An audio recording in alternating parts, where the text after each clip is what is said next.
Silk த்ரெட்டில் sharp edges அதாவது shapes practice பண்ணலாமா? நம்ம இங்கிருந்து ஆரம்பித்து இந்த மாதிரி தான் ஃபுல்லாக பாக்ஸ் ஃபுல்லாக ஒர்க் பண்ணணும். இப்போ நீடில் பஞ்ச் பண்ணி கண்டினியூஸாக செயின் ஸ்டிச் போட்டுக்கிட்டே வரணும். செயின் ஸ்டிச் எப்படி போடணும்னு நம்ம லாஸ்ட் வீடியோவில் அப்லோட் பண்ணியிருக்கோம், செக் பண்ணி பாருங்கள்.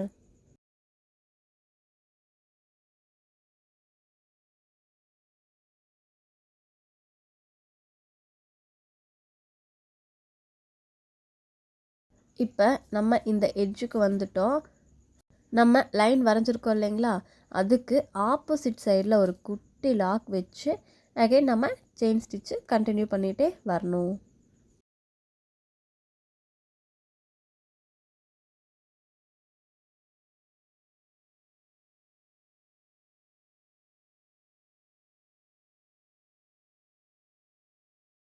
இப்படியே கண்டினியூஸாக செயின் ஸ்டிச் போட்டுக்கிட்டே வந்து நம்ம லைன் வரைஞ்சிருக்கோம் இல்லைங்களா, அதுக்கு ஆப்போசிட்டில் குட்டி லாக் வச்சு இப்போ நம்ம அந்த கோட்டு மேலேயே செயின் ஸ்டிச் போட்டுக்கிட்டே வரணும்.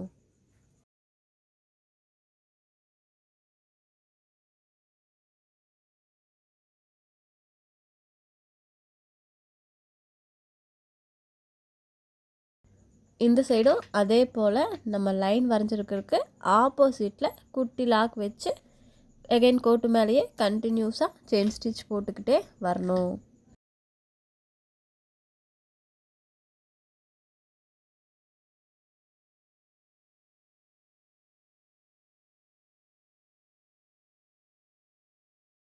இப்போ இந்த நம்ம கடைசி எண்டுக்கு வந்துட்டோம்.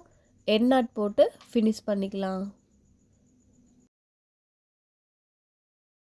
எண்டு நாட் போட்டதுக்கப்புறம் இந்த மாதிரி த்ரெட் வந்து எக்ஸஸாக இருக்கும். அதை நம்ம கிளாத்துக்குள்ளே எப்படி இழுத்து விடணும்னா, இந்த மாதிரி த்ரெட்டை கையில் பிடிச்சிக்குங்க. பிடிச்சிட்டு நீடில் கிளாத் கடியில் கொண்டு போய் இந்த மாதிரி பஞ்ச் பண்ணி த்ரெட்டை உள்ளே இழுத்து விட்டுடலாம். அதாவது நம்ம செயின் ஸ்டிச் போட்டிருக்கோம் இல்லைங்களா, அதுக்கு பக்கத்துலேயே தான் நம்ம அந்த நீடில் பஞ்ச் பண்ணணும். இப்போ பாருங்கள், நீட்டாக வந்துடுச்சு.